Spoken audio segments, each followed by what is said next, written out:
here at Miami Community News. It's the Andy Korge Show.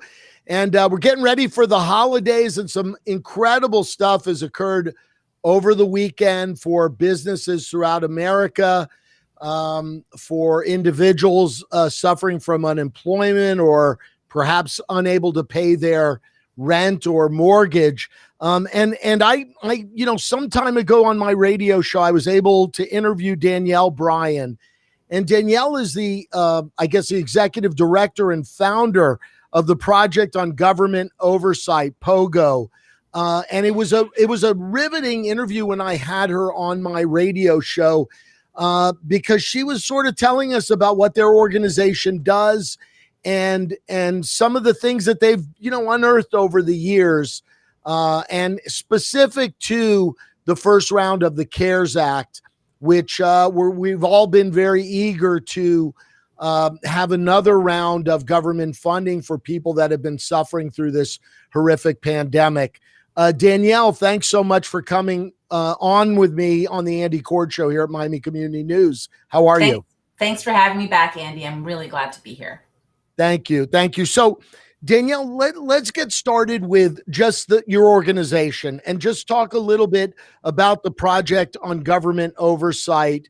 When did you all get started? I know you're the founding member. I was an intern back then. I wasn't the founder, but that counts, right? I was around during the early days. Yes. So in 1981, we were founded by whistleblowers inside the Pentagon who were concerned about wasteful spending, and also how often weapons systems were not being tested properly, so they'd get out into the field and weren't working. And so these whistleblowers wanted an organization where they could reveal wrongdoing inside the Pentagon in that case, and get change made, but they could keep their jobs and keep who they were anonymous. And we expanded our mission across the federal government in 1990 and have been working for a more effective, ethical, and accountable government ever since.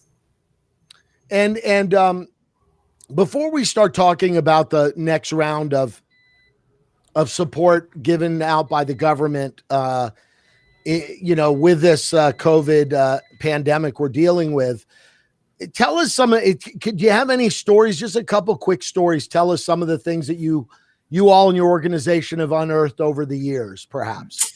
So we expanded from the Pentagon, where we were responsible. Some of your older listeners may remember the $735 hammer or the $430 toilet seat. Those were some of the things that we exposed early on to show, because those are numbers people get. Like, you can go to Lowe's and you know how much a toilet seat costs. And that was a good way of sort of helping people understand how the government was just wasting money. But we expanded across the federal government. So we were able to show over time how the oil and gas industry was defrauding the taxpayers of billions of dollars when they were drilling off federal land for oil and gas. And we have expanded into sort of helping to fix the problems in Congress. So as you move to, in the last year, we were really working hard with Congress to fix some of the mistakes that were made in the CARES Act. And in fact, we helped to create some of the oversight mechanisms in the law that allowed us to even find out what some of the problems were. So we're both working to fix, to uncover problems and waste, fraud, and abuse, but also then we want to fix the problems that we've uncovered. So let's start with that. Let's start with the CARES Act. And I had an experience that I'd like to share with you, and I want to see if your organization unearthed this as a problem that potentially occurred all over the country. I've read that it was, but I want to get your opinion. So I have a small business here in Miami, and we're a tourist-based business. We suffered immensely during this pandemic. I mean, I can't even begin to tell you. People stopped visiting, etc. So at the beginning, the first day that the PPP was made available to businesses, I didn't want to, fire my employees. So which I had to let employees go. I mean, I was literally closed by the county. They didn't allow us to short-term rent the properties that we had in Miami-Dade County. And so I immediately on the first day applied with Chase, and numerous calls, numerous emails were left unanswered until one day I turn on the TV and I see that the first round of money is over. It's gone. Goodbye. And I'm wondering, well, why is it that I haven't been responded to? I mean, I applied probably the moment it was made available. Right. And so interestingly enough, the very next morning, I saw in the news that night that the money had been already allocated. The next morning, I get an automated email saying we're still reviewing your application. And I thought, well, I wasn't exactly sure. Maybe I turned it in an hour late than I should have or whatever. Mm-hmm. But then I come to read that Chase, along with a lot of other big banks, made a pile on one side with their important clients and a pile on the other side with their less important clients, yep, like me. Can you talk about the what occurred with that? Yeah, that was one of the early and super frustrating failures of how the law was implemented. And so the Congress, and I have to say, usually people are right when they say Congress is screwing up. It's not, doing its job. They're not communicating and helping people. But in these last few rounds, this has not been really a failure of the Congress. So in the first round of CARES Act that you're talking about, the Congress made it clear that they wanted to make sure that it was small businesses and also particularly minority, veteran, and women-owned businesses who should have been first in line. But when the SBA, the Small Business Administration, went to give guidance to the banks, they didn't tell them that. So what did the banks do? They went to their favorite clients. And I'm sorry, Andy, but it sounds like Chase doesn't think of you as one of its, its biggest top clients. And so that's why many of your listeners probably started hearing about like Harvard University or the LA Lakers getting PPP loans, and they're watching businesses in their neighborhood or their own businesses going under because they weren't accessing the funds. And so as a few months unfolded, and because of some of the oversight mechanisms like the Inspector General that started saying, wait a minute, these huge businesses that have access to capital were getting this money, and it was too late for many of the businesses. I hope your business I hope you didn't go bankrupt in that business. I hope you're able to still survive. But a lot of businesses just went bankrupt because they couldn't survive the time it took to figure out that the wrong people were getting these funds. What was the initial, the way they initially set up the CARES Act for small businesses and the usage of the money? It just seemed not very well thought out initially to me. For example, they were saying, okay, initially, and I know that changed, but initially, you got to spend the money in 8 weeks. And my business was closed by the county for that 8-week right. period of time. So do you think it was really thought out well by the members of Congress? No, that part of it, you're right. I think at that stage, no one knew how long this was going to last. And you're absolutely right that a lot of the requirements were impossible to meet. And that also dissuaded people who might have had access, who really needed the money, from even applying in the first place. Some of the changes that we'll talk about what was unfolding over the weekend in the new package that's just getting approved as we speak, I think, is taking into account not only what you've referred to, but also the fact that it's precisely your industry, the hospitality industry, and restaurants that have maybe been the hardest hit of all the industries. And so they're taking that into account as they're thinking through how to make funds available in this new package. Yeah. So let's move on. So we know what happened last time. Hopefully the government and the people overseeing this new round of funding have learned something from that. But let's look at what's going to happen now moving forward. So over the weekend, we heard that there is agreement on roughly a $900 billion relief package. Yeah. Today, the House and the Senate, I believe today, will be approving that. Can you give us a little insight as to what's going to be entailed in that new relief package? So let's first be clear that I haven't seen the bill because no one has seen the bill yet because they haven't finished writing it. and right. This is one of the really scary things that happens in Washington, is that they are voting maybe right now or will be in the next few hours on something that if they've seen it, it is going to be hundreds of pages long, and they will, maybe have an hour or two to read it if that. So this is one of the downsides of how legislation is passed. But so in the big picture, we're talking about PPP, so we can start with that. Okay. So they are making available for people, small business owners like yourself, will be able to get a second round even if you had a round. That was one of the big questions people had, is if I got it the first time, will I be allowed to get it the second time? The answer is yes. The other provision that was controversial, but I think small business owners will be very happy to hear, because there was a question about whether your typical deductions that were covered by the last PPP loan, will you be allowed to deduct them again? And the answer is yes. So that's going to be helpful as well. One of the things that we thought was super important is they've carved out some of the funds specifically for very small businesses.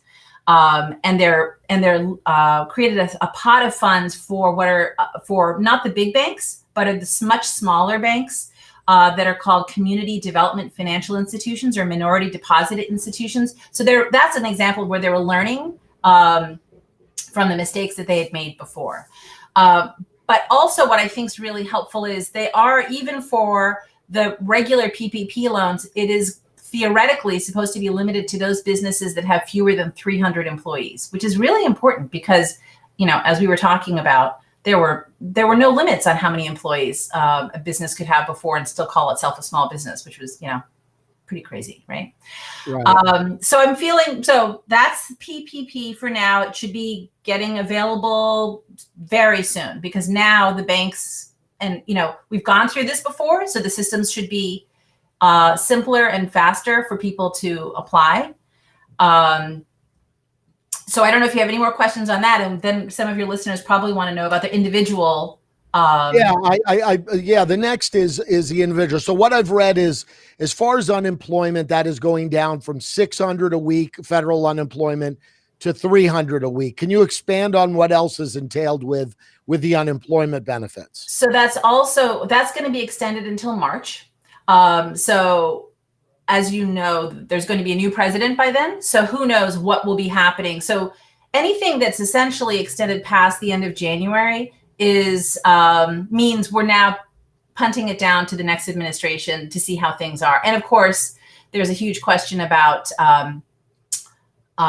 what will the vaccine do to the economy? Will things start to be, changing and people will be able to start getting jobs? So we'll obviously be seeing about that. They're also extending the number of weeks that people can accept unemployment to 50 weeks, because that was one of the limitations, was people were just running out of their eligibility. And this 300 a week is on top of whatever you're getting from your state.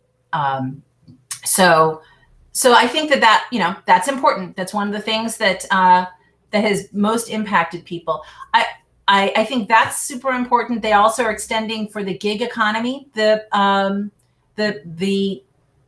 provisions will also be applying to them, because that was one of the big issues, is so many of our workers are not traditional employees. They're Lyft drivers, or they're, and so it's very helpful for them. One of the things that is still super controversial, in addition to unemployment, is this one-time stimulus check. Yes. So as I think 80% of Americans got a $1,200 check last time. This time that's also been cut in half. It's a $600 check if you make $75,000 or less. Anything more than that will be, it'll diminish up to if you make $100,000, and then you won't get the check. And that also extends to families. So you'll get $600 per child. So a family of two adults who are both working, making less than $150,000, and two children will get $2,400. We're talking with Danielle Brian, executive director of the Project on Government Oversight, and we're talking about the upcoming funding from the federal government on the new round of funding for COVID relief. I have a question for you regarding the one-time check, Danielle. For someone that's employed and still working, doesn't that seem to me it does, seem to you maybe a waste of money? Well, I would say no, and here's why. Don't forget that if you're making more than $75,000, you're not getting it. Yes. There are a lot of people in America who are employed, so they're not getting any of the unemployment, but they're still having real difficulty making ends meet. They are having trouble paying their rent. That's one of the other things that's also been extended, is the eviction moratorium has been extended. We have a lot of working poor in America. And I know that's also true in Miami, where there are people who have jobs, but they're still really struggling to get by. You know, we have a lot of people, as you've seen, in lines for food, for example. So I don't think it's a waste of money. I really am glad there's a means test, because that would be a huge waste if people, you know, making more than 75 a person were also getting it. But no, I feel pretty good about that. I think that's perfectly reasonable. Okay. So talk about the moratorium on evictions. I know that it was set to expire at the end of the year. How was that extended, and how long has that been extended for? It's only extended a month, and that's one of those examples of they're waiting until the Biden administration. I have to say that is a program that is also really flawed in that most renters don't know whether they qualify. I mean, it's based on whether your landlord has a certain type of mortgage. Well, who really knows? If you're a renter, do you know what your landlord's mortgage, if it's, you know? So I worry about whether that program, while well-meaning, is actually working properly and actually helping the people it's intended to help. So I'm worried that may be one of those programs that really needs a close lens, in the way that COVID, the relief was in the beginning, where our sort of predator is going to take advantage of something that's going to be difficult to administer. They're also created for the first time a pot of funds that will help people pay rent, and that will be sent out to states and localities for people to apply for. I'm kind of worried about that one too, because that's not happened before. Yeah, I worry about the money that's sent to states or to local governments, how that gets delved out, because it seemed like the first time they did that here in Miami-Dade, it got very political. And you know, it seemed like a tug of war for that money between, or at least our county and a lot of the local municipalities here in Miami-Dade. Has that been the case in other parts of the country? I think that's right. And I think because this is another example where the Congress probably doesn't do a good enough job in saying exactly who qualifies. And so then that starts to be left up to probably the wrong people to figure it out. Yeah, I'm not sure about that one. So when can we expect? So we got the $300 a week for people unemployed by the federal government. We have the one-time check, $600 per person, per child, per family. We have the PPP and the second round of that to be able to apply. There's going to be money specifically for rental relief, if you will. When will that money be made available? Do you think it'll happen as quickly as? I mean, the first round, it was maybe too quick even in the first round. I don't know if that's the case. Do you think that'll be the case again now? What I'm seeing is they think that some of especially the unemployment funds, may be available as early as next week, which really surprises me how that's going to happen. But especially given we have a Christmas holiday between now and then. But as I said, as we've discussed, it may be in part because they're figuring out some of the ways to get the money to the right places quickly. But as you know, speed sometimes doesn't, I get that there's an urgency, but sometimes the urgency benefits those who are trying to mess with the system rather than those who really need it most. How does your organization, and we're talking to Danielle Brian, Project on Government Oversight, from her, what looks like are you in Washington, D.C. now? I'm in the corner of in my little row house in Washington. Cozy little row house in Washington, D.C. Yeah. It looks very cozy there. It's cold. I bet it is. I bet it is nice and warm down here. But tell me how you envision your organization. What is your role in all this? I know what your organization's all about, but how can you make sure this, as an organization, the Project on Government Oversight, how can you make sure that this goes the way it's intended? So you should continue to follow us on POGO.org, and you can sign up for our weekly emails on how things are going. So we work to make sure as much as we can that the law that's passed has the right oversight and accountability mechanisms. And then we have investigators on our staff that do investigations and dig up some of the problems that you've been hearing about over the past few months, including a Miami guy who defrauded the PPP system and bought a Lamborghini. We've had, private equity firms owned by the Chinese government that were getting PPP loans. And those are the kinds of things that we elevate so that we're recognizing that there's still problems. When there's big money, there's often big problems.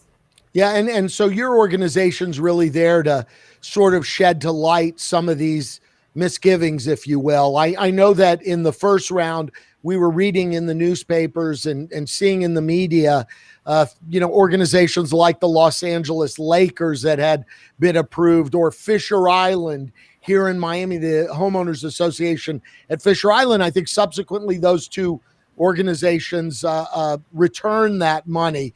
But I really am fearful that had it not been shed to light that they were getting or had been approved for this money, that they probably would have kept it, right? Oh, there's no doubt. That was the benefit of, publicity sometimes just gets people to do the right thing. And that was a perfect example where investigations uncovered it. I'm sorry, but I'm going to have to say goodbye because I'm on to my next meeting to make sure that we're not wasting these funds that people really need. I know. Well, Danielle, I just want to thank you so much for coming. It's always a pleasure to have you. And you guys really do incredible things at the Project on Government Oversight. Just keep doing what you're doing from your cozy little abode there in Washington, D.C. We appreciate it. And thank you so much for joining us here at Miami Community News during the Andy Korge Show this morning. Thanks so much. Thank you, Andy. Bye-bye. Have a great day. You too. Well, Tommy, there you go. We have a situation where this money now is becoming available, $905 billion. And the real question is it going to be spent and in many cases squandered the way it was squandered before? And so, we that's what we're dealing with in America. And I'm thankful that there are groups, there are organizations like and individuals like Danielle Brian and the Project on Government Oversight to look at these things and shed to light some of the wrongdoings that occur whenever this type of money is made in America. And it really brings up a bigger point, and that bigger point is greed. And you heard her talk about a gentleman in Miami that got a lot of money in South Florida and bought Lamborghinis and I believe high-speed boats and stuff with it. Guys, that's not what this money's meant for. There are people in America that are really suffering, that are unemployed, that can't afford to pay their rent. Heck, that can't afford to buy food and feed their loved ones. And we're in the middle of a holiday season where, come on in, Grant. I want to talk to you about this. We're in the middle of a holiday season, and Grant Miller's going to join me in a second to discuss this. But we're in the middle of a holiday season whereby people are struggling, and they can't put meat on the table. They can't buy presents for their loved ones, for their children. And the federal government is trying to make it right. They can't pay their rent. These are things that are just basics in our life that we take for granted. And since this pandemic has hit us, it continues for a lot of people. And some of us can't relate to it because we just haven't been touched in that way.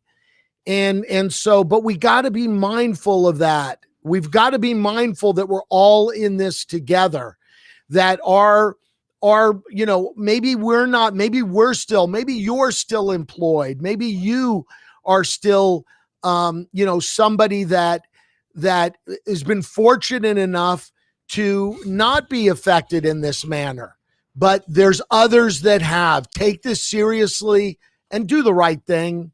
Do the right thing. So Grant, I've got my good friend Grant Miller joining me. We've got about 10, 15 minutes left, and I thought it'd be nice for you to come in because we are here at Miami Community News, and this is the hub for local news and information in South Florida. Are you getting ready for your reindeers for Christmas? Is that where you're growing your business? I love it. You know, someone called me Santa Claus this weekend. Are you doing poetry? You're all in black. I just love it, man. It's a slimming effect. You know, it makes me look slimmer. Absolutely. That's why I have stripes.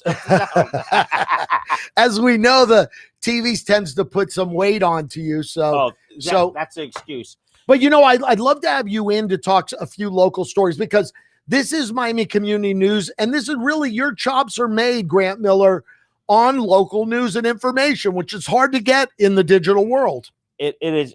We try to provide local news, and if it's local and good news, sometimes it's not great news, but it's local news.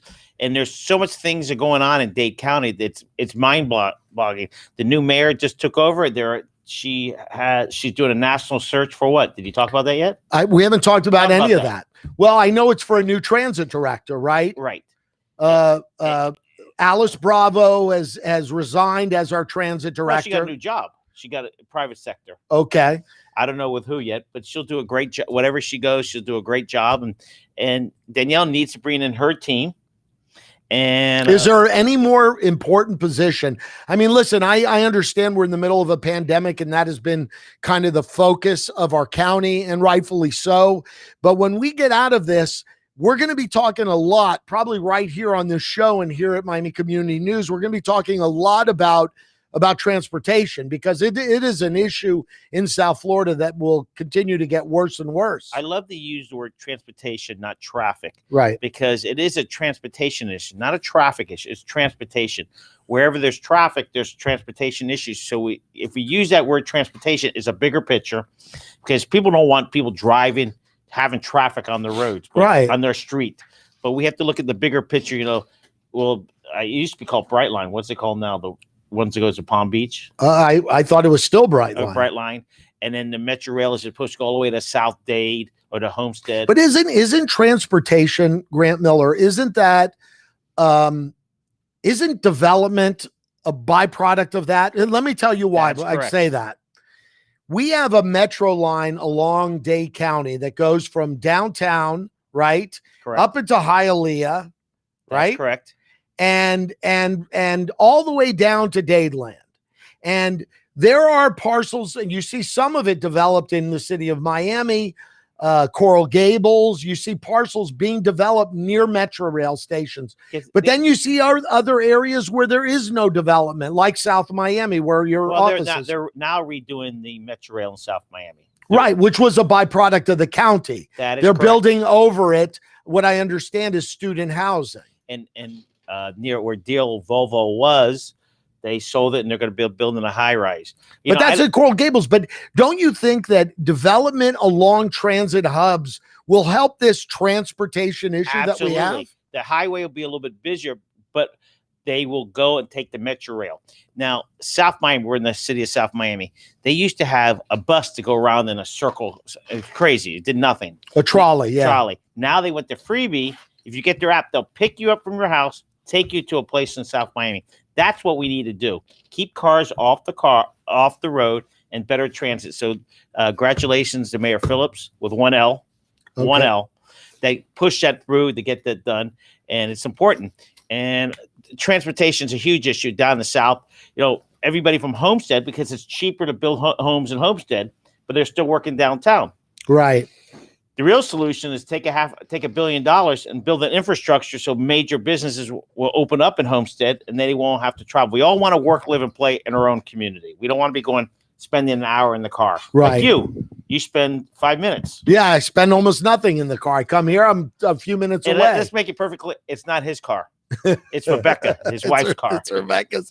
So that now, how about in Coral Gables? Let's talk a little bit about that. Coral Gables, we have an election coming up in April. There's going to be a new mayor in the city of Coral Gables. And two commissioners. And two commissioners. The two people that are running for mayor are former commissioners that are running for mayor. So, that would be who are those two? Vince Lago? Pat Keon and Vince Largo are running for mayor.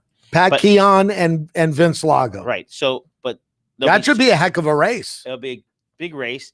There's two open seats. Vince Lago has been running this for a while. He's going to be endorsed by the present mayor and Pat Keon. I don't know who she's been endorsed by yet, but it'll be a rat race. And Raul Foley, who was the mayor, he won the election. He was not anti-growth. He was smart growth. So it's curious how the two candidates, how they're going to, what's their platform? Because Miracle Mile is that big issue. Do you know about that, right? No. Everybody thinks they're changing the zoning. They're not changing the zoning. They're changing the parking requirements. So Miracle Mile could go up 7 stories, but there's no parking. Right on Miracle Mile. Right on Miracle Mile. But the parking requirement will be off-site parking. See, I don't know if I like that. Well, Here, one of the things I love about the way that they've developed Coral Gables is the fact that they've sort of preserved the integrity, the historic integrity of the mile itself. And then a block right behind it is where they built more or less the large residential buildings behind and it. office buildings. And office buildings. It's an interesting because you and I grew up in Miami. You're much older than I am. Yes, of course. As you can tell by the white beard. Right. That we all would go to Miracle Mile as kids, teenagers, college, and just walk the mile. Yeah. And, times are changed, but if their zoning's not done properly, it's going to be like Lincoln Road. They're going to have these big boxes come in and taken over. So it's got to be smart growth. That's a big issue. Now, there's another issue in Coral Gables, a Wawa gas station built on historic land. And it's real touchy. How all of a sudden it went from historical land supposed to be like senior citizens home or community center, and it ends up being a gas station. Well, let's talk. There was an article you talk about historic, right? And let's talk about this from the Biscayne Bay Tribune, the Miami community newspapers. There was an article by Camila Gonzalez talking about the Dade Heritage Trust list of the most endangered sites of 2020. Why would these sites be endangered exactly? Are you listed on there? No, I am not. I probably should be though, huh? What properties were on there? Well, there was, some really, the Ace Theater on Grand Avenue. Have you ever been to Ace Theater? I have not, but it became a hardware store. Yes, an Ace Hardware, correct. Yeah. It did, but it's a beautiful building that I think should be restored personally. Right. But the Alfred Browning Parker homes in the Grove. Let's see, there was Coconut Grove, obviously the Coconut Grove Playhouse, the Marjorie Stoneman Douglas house in Coconut Grove Playhouse. Should they knock it down? Should they keep one wall up? And inside, how are they going to restore it? Nothing's in there for 20 years. Right. Yeah, I agree. I mean, I was always a big proponent of preserving the facade, maybe a smaller, more intimate theater. Those types of theaters do not work for the most part in America. Regional theaters like that are obsolete practically. Well, Coral Gables has a few small theaters, and then they also have Actors Playhouse, and then in South Dade they have this huge theater, so a show house I call it. So I don't know if they can make it in Coconut Grove. 20, 30 years ago, it was different. But now how many people are going to go to a theater now? Yeah, not a theater of that size. Right. I mean, it failed back, I don't know. It's been 15 years since they closed at least, right? Right. That was your turf. Yeah. I mean, that was, and back in those days, people went, and there were big productions and big name actors that would come to that theater.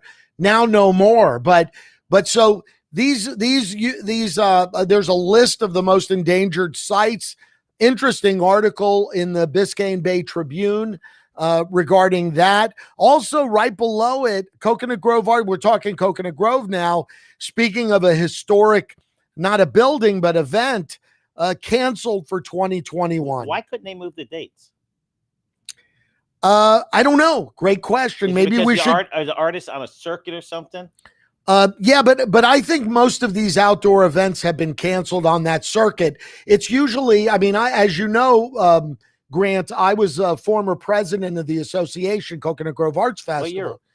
What year? Was a while back, probably 2001, I think, or 2000.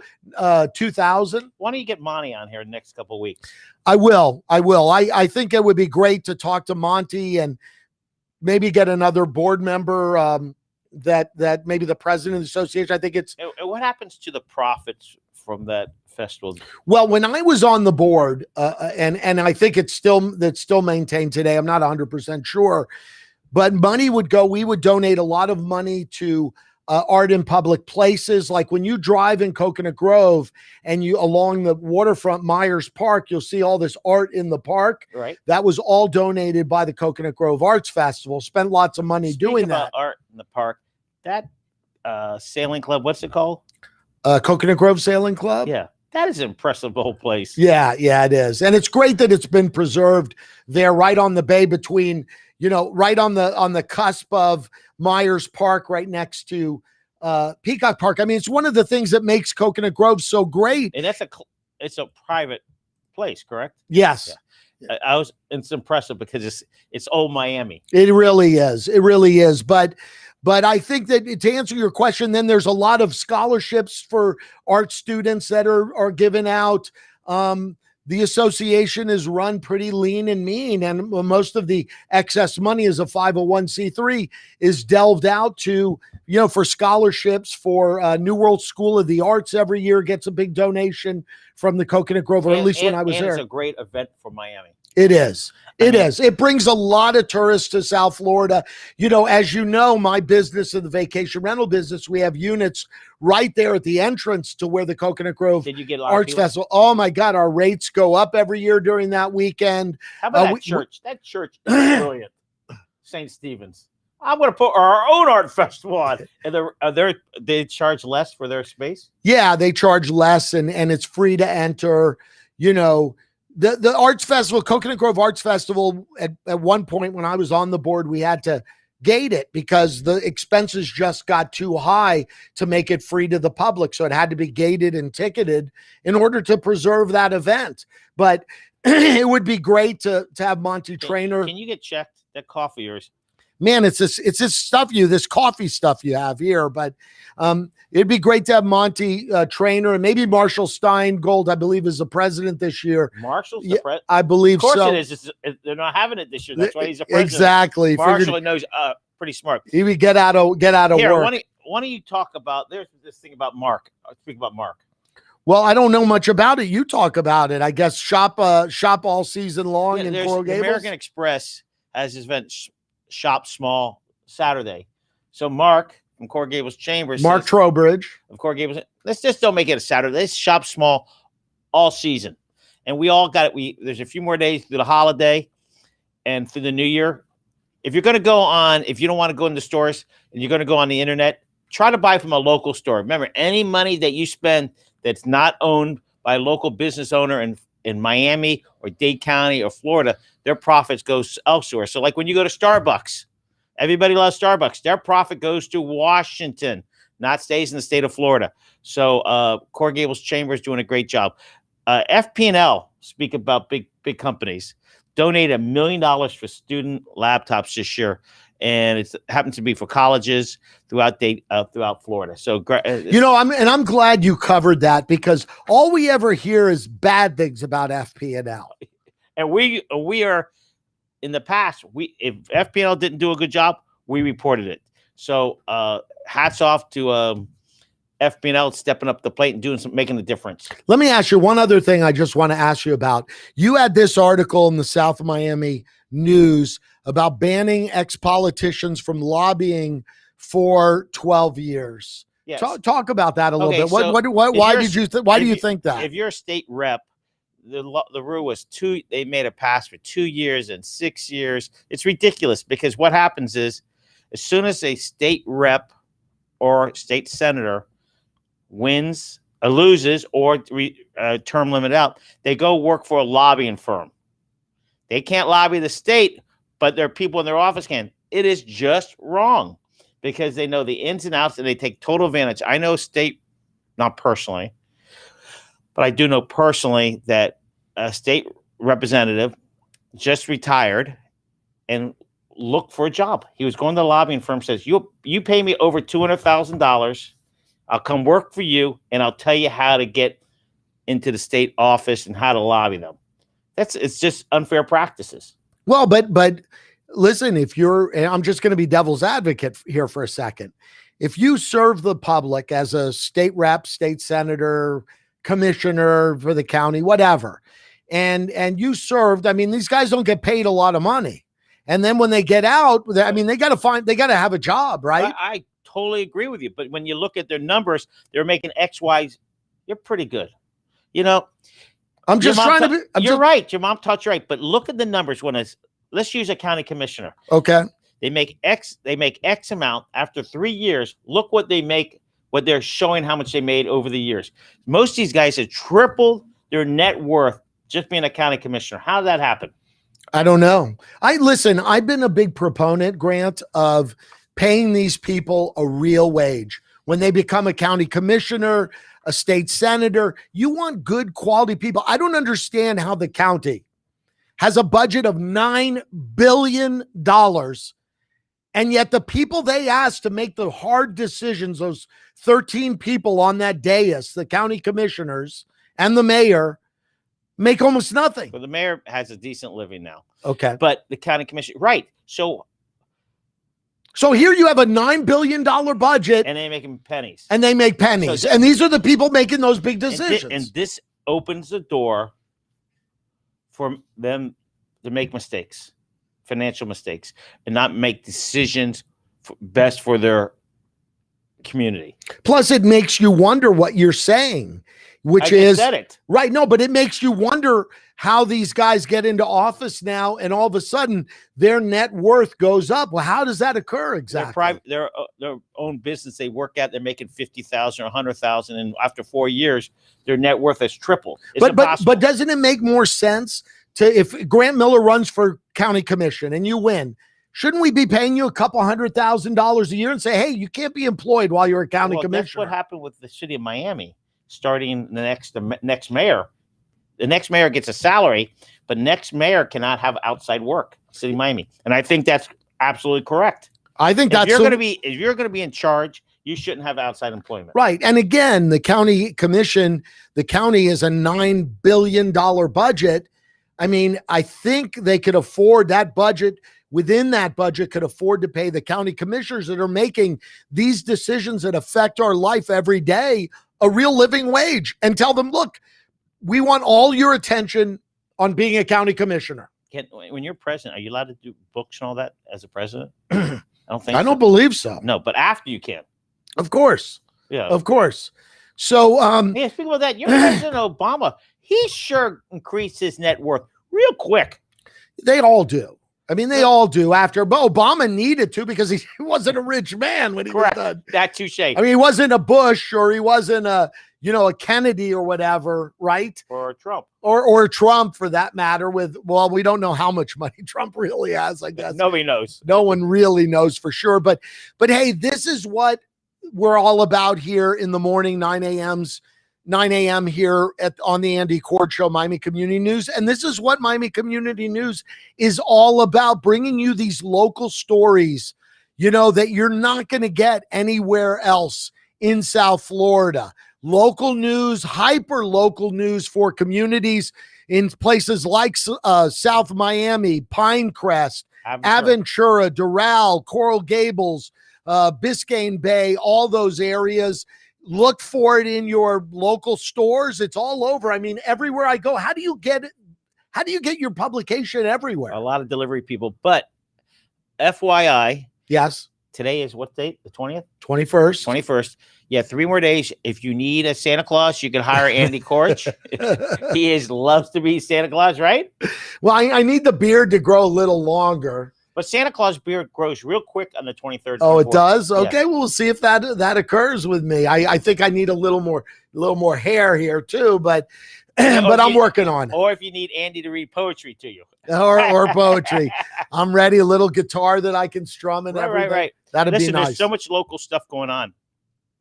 If you have questions, contact your state rep, your state senator. If you live in a city of one of the 34 cities in Dade County, contact your commissioners and your mayor and make sure that they're doing their job.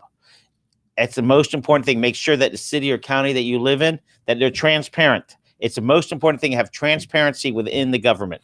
Well, thank you, Grant Miller, for coming in and helping us with these local thank stories. you for letting me come into the office today. Thank you. Tommy, what do you think about that? I don't know, man. Should I let him in again, or is it? Am I? Hey, He's on trial, baby. Okay, we do have a few seconds. I know you do your sports show at 6 to 8. Yes. How about the Alabama-Florida game? Wow. I It know was you're something Florida fan. else. Florida just said, we're not going away. I love that.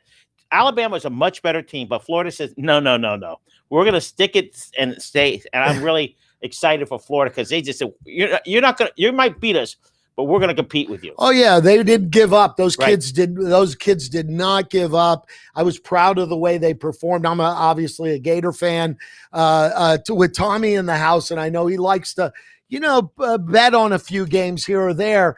The 74 over. I thought one team might score 74 because Florida has maybe the best offense in the country and no defense to speak of. So you knew it was going to be a high-scoring affair, but it was exciting to watch on Saturday night. Absolutely.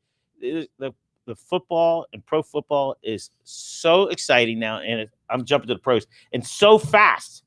The game is just unbelievable. And how about the Dolphins, man? Who would have ever thought? Free agent? Do you know I was watching the pregame show of the Dolphins on ESPN and then on CBS. Every single expert, and I'm not saying most, every single expert, 10 or so people, you know how they pick games? Right. They all picked the Patriots to beat the Dolphins yesterday. Now, every single the one of Dolphin them. running back that got over 100 yards. Was he a free agent? Yeah, he was picked up and he was a free agent, yes. Now, as good as he was smart enough to say my offense line because a truck could have drove through that. Well, there was holes that a truck. Well, it was really incredible to see how they dominated the line of scrimmage the way they did yesterday. Okay, so over 250 yards rushing. I know time's right. We get Dolphins have 2 picks. Are they going to pick that Harris from Alabama, or are they going to go for a lineman? Well, I think Dolphins have 2 first-round and 2 second-round picks in this year's draft. I don't see them picking a running back in the first round because normally teams don't anymore, right? But I think a wide receiver is a position they really need. I mean, it was amazing to me watching Tua perform. All those players, wide receivers, tight ends, running backs, those were third-team players. But not anymore. So everybody stepped to the plate and performed. And Tua's immensely accurate. He's great, nimble in the pocket. I like how he tucked the ball, said, I'm going in. And right when he got to the goal line, he went down. That DB was trying to crush him. Yeah. I mean, listen, it's impressive what they've been able to build in less than 2 years on the cusp of making the playoffs. They win these last 2 games they're in. First winning season in a while. Oh, yeah. I mean, I know I'm not Brett Romberg, but, No, incredible. And we're going to be talking all about that with my buddy Brett Romberg today during Romberg and Korge from 6 to 8 p.m. Wait, why is it Romberg Korge? Why isn't it Korge Romberg? I don't know. Well, he's the big honcho NFL player. I just sort of, my role in that show is to just keep egging him on. He has changed my and I'm good at that. He has changed my perspective of pro athletes. He's on the field, he was a beast. I remember watching, but off the field, he's just a great guy. He tells stories and makes the world real. Yeah, and I said this to him the other day on the show, and it's so true. He is your typical offensive lineman. They're like these big teddy bear, marshmallow kind of guys, all fun. You can't really get them angry. But when you get them angry, they'll throw you through a brick wall. They're just like easygoing kind of guys. That's who he is. You got some people watching the show real quick before we wrap up? Yeah, before we wrap up, David Arbetter. Hey, David, thanks for watching. And hot dogs on last week. Oh, and thank you so much for those hot dogs. I ate 3. That's the most I've eaten. I've eaten 3 hot dogs that night. 14 in one day. 14. You are a beast. See this? Those are not muscles, there's hot dogs. You are a beast. But David brought over hot dogs for Brett Romberg and I on Friday, and thank you for that, David. It was hot dogs, fries, onion rings, chili. I mean, sauerkraut. Onion rings are real good there. Yeah, it was a gorge By the way, fest. speak about Dave Arbetter. There's a restaurant that opened down the street from him in the hot dog business. We're not allowed to say the name.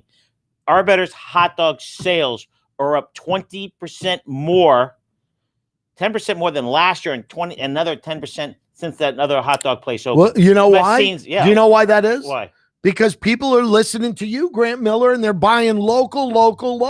Good point. All right, go on. Who else? Thank you. So I want to say hi to Chris Wolf. Chris is going to be hosting a show, Men Going Home, right here at Miami Community News, which is going to be a compelling and riveting show dealing with the criminal justice system in America and men that have come out of that system after, in many cases, decades and decades being incarcerated. So I look forward to that with Chris Wolf. Mario Toca, speak of Coconut Grove Arts Festival, Mario's a board member and former president of the association that manages the Coconut Grove Arts Festival. Thanks for watching. And look at this. My son is watching. Imagine that.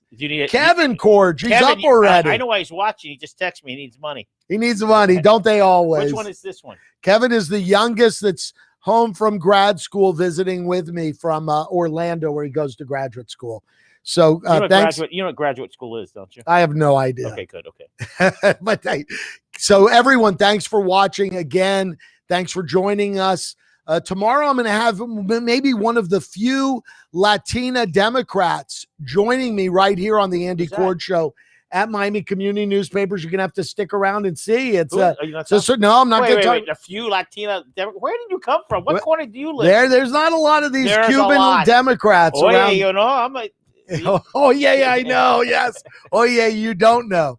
So, but thanks again for joining us here on the Andy Korge Show, Miami Community Newspapers. The hub for local news and information in your community is right here, Miami Community News. Thanks for joining us, and we'll see you again tomorrow on the Andy Korge Show.